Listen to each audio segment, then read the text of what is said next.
Shri A P Ahmed, Shri O അബ്ദുള്ളയാണ് ഇതിനെല്ലാം പിന്നിൽ എന്നുകൂടി പറഞ്ഞു വെച്ചാൽ മതി എന്നാണ് അദ്ദേഹം പറയുന്നത്. അബ്ദുള്ള സാർ ഭംഗ്യന്തരേണ ചില സത്യങ്ങൾ പറഞ്ഞിരിക്കുന്നു എന്നാണ് നമ്മൾ മനസ്സിലാക്കേണ്ടത്. ലോകത്തിൽ ഏതാണ്ട് 51 മുസ്ലിം ഭൂരിപക്ഷ രാജ്യങ്ങളുണ്ട്. ജമാഅത്തെ ഇസ്ലാമിയുടെ ആശയം പ്രാവർത്തികമാക്കുന്ന മതരാഷ്ട്രവാദികളായ ഇസ്ലാം തന്നെയാണ് രാഷ്ട്രം എന്ന് വാദിക്കുന്ന പ്രസ്ഥാനങ്ങൾക്ക് ഭൂമിയിലെ മുസ്ലിം ഭൂരിപക്ഷ രാജ്യങ്ങളിൽ പോലും നന്നേ കുറഞ്ഞ സ്വാധീനമേ ഉള്ളൂ എന്നാണ് അദ്ദേഹം സ്ഥാപിക്കാൻ ശ്രമിക്കുന്നത്. സത്യവുമാണ്. 51 മുസ്ലിം ഭൂരിപക്ഷ രാജ്യങ്ങളിൽ മതരാഷ്ട്രം എന്ന് വിളിക്കാവുന്ന രാജ്യങ്ങൾ ഇന്നുണ്ടോ? ഉണ്ടെങ്കിൽ തന്നെ അത് പരസ്പരം അംഗീകരിക്കുന്നുണ്ടോ എന്നൊക്കെ ചോദ്യമാണ്. ഇറാനിൽ എന്താണ് എന്ന് ചോദിച്ചാൽ അത് ഷിയ ഭൂരിപക്ഷ രാജ്യമാണെന്ന് പറയും. അത് മുസ്ലിം രാജ്യമായിട്ട് അംഗീകരിക്കാത്തവരാണ് മഹാഭൂരിപക്ഷം. സൗദി അറേബ്യയിൽ എന്താണെന്ന് ചോദിച്ചാൽ അത് രാജാധിപത്യമാണ്, ഇസ്ലാം അല്ല എന്ന് പറയും. ഇങ്ങനെ ഓരോരോ രാജ്യത്തും ഓരോരോ പേരിട്ട് വിളിക്കുമ്പോഴും ഒരു മതരാഷ്ട്രം എന്ന നിലയിൽ ഇസ്ലാമിനെ പ്രായോഗിക ജീവിതത്തിലെ മതവും രാഷ്ട്രവും ഒന്നാണെന്ന് വാദിക്കുന്ന തരത്തിൽ മുസ്ലിം ലോകം വളരെ കുറച്ച് സ്വാധീനവും സ്വീകാര്യതയും മാത്രമേ ജമാഅത്തെ ഇസ്ലാമിയെ പോലുള്ള മതരാഷ്ട്രവാദികൾക്ക് കൊടുത്തിട്ടുള്ളൂ. മഹാഭൂരിപക്ഷവും സെക്കുലർ രാജ്യങ്ങളുണ്ട്, ബഹുമത രാജ്യങ്ങളുണ്ട്, ജനാധിപത്യ രാജ്യങ്ങളുണ്ട്. മുസ്ലിം ഭൂരിപക്ഷ രാജ്യങ്ങളിൽ ജമാഅത്തെ ഇസ്ലാമിയുടെ ആശയം പുലർത്തുന്നവർ നന്നേ ചുരുക്കമാണ് എന്ന് അബ്ദുള്ള സാർ വളരെ കൃത്യമായി പറഞ്ഞു കഴിഞ്ഞിരിക്കുന്നു. സന്തോഷം. തീർച്ചയായിട്ടും അത് അദ്ദേഹം തന്നെയാണ് പറയേണ്ടത്.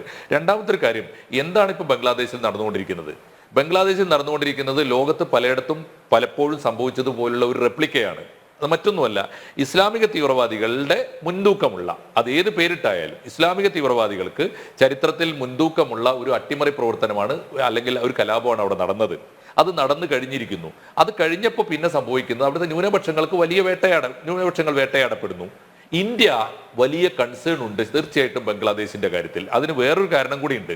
അത് ബംഗ്ലാദേശിൽ വേട്ടയാടപ്പെടുന്ന ന്യൂനപക്ഷങ്ങളിൽ വലിയൊരു ശതമാനം ഹിന്ദുക്കളായതുകൊണ്ട് മാത്രമല്ല, അതിനങ്ങനെ വർഗീയമായോ വൈകാരികമായിട്ടോ കാണേണ്ടതിനപ്പുറം ചിലതുകൂടി ഇന്ത്യക്ക് പ്രാധാന്യമുണ്ട് ബംഗ്ലാദേശിൽ. അത് മറ്റൊന്നുമല്ല, ഇന്ത്യക്കുള്ളിൽ കിടക്കുന്ന ഒരു രാജ്യമാണ്. യഥാർത്ഥത്തിൽ ഭൂമിശാസ്ത്രപരമായി ഇന്ത്യക്കുള്ളിൽ കിടക്കുന്ന ഒരു കൊച്ചു രാജ്യമാണ് ബംഗ്ലാദേശ്. ഇന്ത്യയിലെ പ്രധാനപ്പെട്ട സംസ്ഥാനങ്ങളിൽ നിന്ന് തൊട്ട് നമ്മുടെ അതിർത്തിയിലെ 5-6 സംസ്ഥാനങ്ങളിലേക്ക് പോകേണ്ടത് ബംഗ്ലാദേശ് മുറിച്ചു കടന്നിട്ട് വേണം. ഞാൻ അഗർത്തലയിൽ നിന്ന് ത്രിപുരയുടെ തലസ്ഥാനമായ അഗർത്തലയിൽ നിന്ന് ബസ് കയറിയിട്ടുണ്ട്. കൊൽക്കത്തയിലേക്കാണ് ബസ് പോകേണ്ടിയിരുന്നത്. പക്ഷേ ദീർഘദൂരം ആ ബസ് യാത്ര ചെയ്തത്, മണിക്കൂറുകളോളം യാത്ര ചെയ്ത് ബംഗ്ലാദേശിന്റെ ഉള്ളിലൂടെയാണ്. ഈ ചിത്രമുണ്ട്.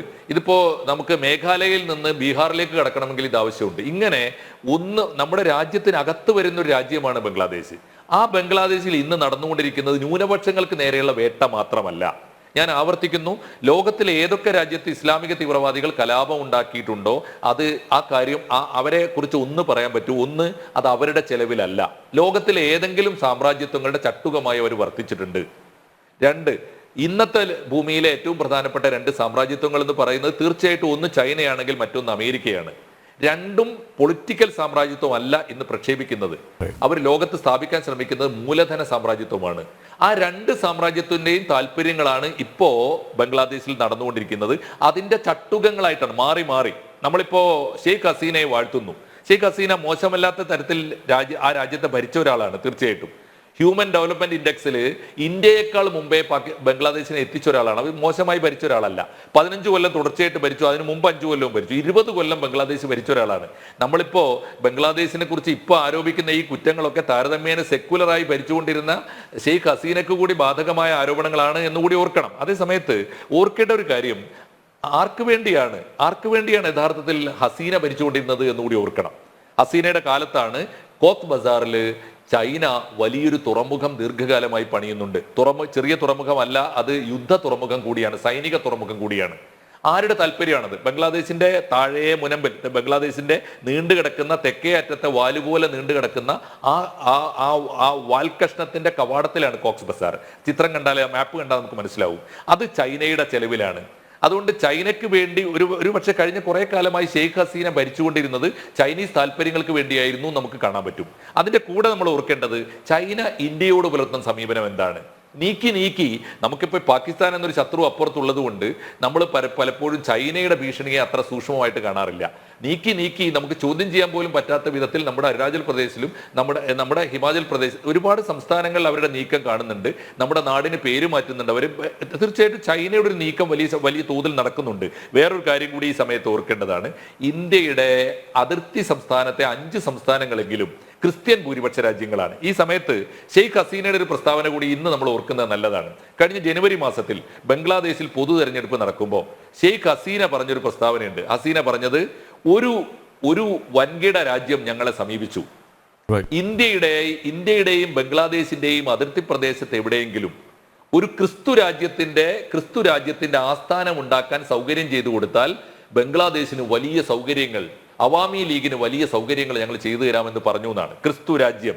നമ്മൾ ഓർക്കേണ്ടത്, ജോർജ് സോറസ് എന്ന പേര് ഈ സമയത്താണ് കേൾക്കുന്നത്. ബംഗ്ലാദേശിൽ ഇപ്പൊ നടന്ന അട്ടിമറി പ്രവർത്തനത്തിൽ, വിപ്ലവത്തിൽ, കലാപ പ്രവർത്തനങ്ങളിലൊക്കെ സോറസിന്റെ പണം വിശാലമായിട്ട് ഒഴുകി എന്ന് ലോകത്തിലെ സാമാന്യ വിശ്വാസത്തിലുള്ള എല്ലാ മാധ്യമങ്ങളും പറഞ്ഞതാണ്.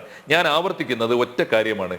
2 സാമ്രാജ്യങ്ങൾ, ലോകത്തിലെ 2 നിയോ കൊളോണിയലിസ്റ്റുകൾ, 2 മൂലധന സാമ്രാജ്യങ്ങൾ ബംഗ്ലാദേശിനെ കൊത്തിപ്പറിക്കാൻ കാത്തു നിൽക്കുകയാണ്. അത് ബംഗ്ലാദേശ് എന്ന ഒരു പാവൻ രാജ്യത്തെ കൊത്തിയെടുക്കാൻ വേണ്ടി മാത്രമല്ല, ബംഗ്ലാദേശിന്റെ അതിർത്തി പ്രദേശത്തെ ലോകത്തിലെ അതിശക്തമായ ഒരു രാജ്യം, ലോകത്തിലെ ഏറ്റവും വലിയ ജനാധിപത്യ രാജ്യം, ലോകത്തിലെ ഏറ്റവും വലിയ ജനസംഖ്യയുള്ള രാജ്യമായ ഇന്ത്യയെ കൂടി കണ്ടുകൊണ്ടാണ്. ഒരു വാക്കുകൂടി ചേർത്ത് പറഞ്ഞാൽ മനസ്സിലാവും. അമേരിക്ക പാകിസ്ഥാനോട് ആവശ്യപ്പെട്ട ഒരു പ്രധാനപ്പെട്ട സ്ഥലത്തെക്കുറിച്ച് നമ്മൾ കേൾക്കുന്നുണ്ട്. അത് സെന്റ് മാർട്ടിൻ ഐലൻഡ് ആണ്. ഞാൻ നേരത്തെ പറഞ്ഞ ബംഗ്ലാദേശിന്റെ തെക്കേ അറ്റത്തെ വാൽകഷ്ണത്തിനോട് ചേർന്ന് കിടക്കുന്ന മർമ്മപ്രധാനമായ ഒരു ദ്വീപിന്റെ പേരാണ് saint Martin island. Saint Martin island മാത്രം ഞങ്ങൾക്ക് തന്നാ മതി എന്ന് അമേരിക്ക ഞങ്ങളോട് ആവശ്യപ്പെട്ടു എന്ന് ഷെയ്ഖ് ഹസീന തന്നെ പലപ്പോഴും വെളിപ്പെടുത്തിയിട്ടുണ്ട്. എന്ന് പറഞ്ഞാൽ കോക്ക് ബസാറും സെന്റ് മാർട്ടിൻ ഐലൻഡും തമ്മിലാണ് യുദ്ധം നടക്കുന്നത്. അത് രണ്ടും 2 സാമ്രാജ്യത്വ ശക്തികൾ തമ്മിലുള്ള രാജ്യമാണ്. ആ 2 സാമ്രാജ്യത്വ ശക്തികൾക്ക് വേണ്ടിയാണ് ബംഗ്ലാദേശിലെ തീവ്രവാദികൾ, പ്രത്യേകിച്ച് മുസ്ലിം തീവ്രവാദികൾ, ചട്ടുകങ്ങളായി, കൂലിപ്പട്ടാളക്കാരായി, ചോറ്റുപട്ടാളമായി വർത്തിച്ചുകൊണ്ടിരിക്കുന്നത്. അത് കാണാൻ നമുക്ക് പറ്റണം. ഇതിനിടയിൽ എന്തുണ്ട് ബംഗ്ലാദേശിനെ രക്ഷിക്കാനുള്ള മാർഗം എന്ന് ചോദിച്ചാൽ, ബംഗ്ലാദേശിന്റെ മാർഗം മാത്രമല്ല അത്, ദീർഘകാല അടിസ്ഥാനത്തിൽ അത് ഇന്ത്യയുടെ കൂടി രക്ഷാമാർഗമാണ്. രക്ഷപ്പെടുത്താൻ എന്തുണ്ട് മാർഗം? അത് പ്രധാനപ്പെട്ട ചോദ്യമാണ്. ഇന്നലെ വരെ ചൈനയുടെ ചെലവിൽ കഴിഞ്ഞിരുന്ന ബംഗ്ലാദേശിലെ, ഒന്നാലോചിച്ച് നോക്കൂ, ഇന്നലെ വരെ ഇപ്പോൾ പാകിസ്ഥാന്റെ ഈ അമേരിക്കയുടെ ചെലവിൽ വിപ്ലവം നടത്തി കഴിഞ്ഞിട്ട് അമേരിക്കയുടെ പാവയായ ഇദ്ദേഹം മുഹമ്മദ് യൂനുസ് അധികാരത്തിലൊക്കെ വന്നു കഴിഞ്ഞിട്ട് ഇപ്പോൾ അവരാലോചിക്കുന്നത് ചൈനീസ് കമ്മ്യൂണിസ്റ്റ് പാർട്ടിയുമായും ചൈനയുടെ താല്പര്യങ്ങളുമായും കൂടിയാലോചന നടത്താനാണ്. എന്ന് പറഞ്ഞാൽ അമേരിക്കയുടെ സൗകര്യങ്ങൾ ആവശ്യത്തിന് ഉപയോഗിച്ച് കഴിഞ്ഞിട്ട് ഇപ്പൊ അവർക്ക് ചൈനയുടെ സൗകര്യങ്ങളാണ് മെച്ചമെന്ന് തോന്നുന്നു. എന്ന് പറഞ്ഞാൽ ഇന്നലെ വരെ ഷെയ്ഖ് ഹസീന അനുഭവിച്ചിരുന്ന ചൈനയുടെ സൗകര്യങ്ങൾ ഇന്നു മുതൽ മുഹമ്മദ് യൂനുസും അവിടുത്തെ BNP ഖാലിദാസിയയും ജമാഅത്തെ ഇസ്ലാമി ഉൾപ്പെടെയുള്ളവർക്ക് ഇപ്പോ ചൈനയുടെ സൗകര്യങ്ങൾ കിട്ടിയാൽ കൊള്ളാം എന്ന് തോന്നുന്നു. ഒരു പക്ഷേ അമേരിക്കയെ സ്വീകരിക്കുന്നതിനേക്കാൾ നല്ലത് അയൽപക്കത്തുള്ളത്, കുറെ കൂടി അടുത്തുള്ളത്, കുറെ കൂടി ഇന്ത്യ വിരുദ്ധമായി നിൽക്കുന്നത് ചൈനയാണ് എന്നുകൂടി തോന്നുന്നുണ്ടാവാം. ഈ സാഹചര്യത്തിലാണ് ഞാൻ വിചാരിക്കുന്നത് തീർച്ചയായിട്ടും ബംഗ്ലാദേശിലെ ഹിന്ദു ന്യൂനപക്ഷത്തെ രക്ഷയ്ക്ക് ഇന്ത്യക്ക് ചെയ്യേണ്ടതൊക്കെ ചെയ്യണം. അത് പ്രാഥമികമായ കാര്യങ്ങളാണ്. അവിടുത്തെ ഹരേ കൃഷ്ണ പ്രസ്ഥാനത്തിന്റെ നേതാക്കന്മാരെ ആലോചിച്ച് നോക്കൂ. പതാകയെ വന്ദിച്ചില്ല, ബംഗ്ലാദേശി പതാകയെ വന്നിച്ചില്ല എന്ന് പറഞ്ഞിട്ടാണ് അവരുടെ പേരിൽ കേസെടുത്തത്. 19 സന്യാസിമാരുടെ പേരിൽ കേസെടുത്തത്. ജാമ്യമില്ലാത്ത വിധം അവരെ അകത്തിട്ടിരിക്കുകയാണ്. അവരെ അനുകൂലിക്കുന്ന 54 സന്യാസിമാർ അതിർത്തി വരെ വന്നു. നിയമപ്രകാരമുള്ള എല്ലാ രേഖയും, പാസ്പോർട്ടും വിസയും ഒക്കെ ആയിട്ടാണ് വന്നത്. ഇന്ത്യയിലേക്ക് കടത്തിവിട്ടില്ല. ഇന്ത്യയുടെ ഉത്തരവാദിത്വം വളരെ വലുതാണെന്ന് ഞാൻ വിചാരിക്കുന്നുണ്ട്. ഈ സമയത്ത് ആ സന്യാസിമാരെ ഇന്ത്യയിൽ എത്തിക്കാൻ ബലപ്രയോഗം പോലും നടത്തേണ്ട ഒരു സമയമാണ് ഇന്ത്യക്ക്. ഒറ്റ കാര്യം കൂടി ഞാൻ പറഞ്ഞുകൊള്ളട്ടെ.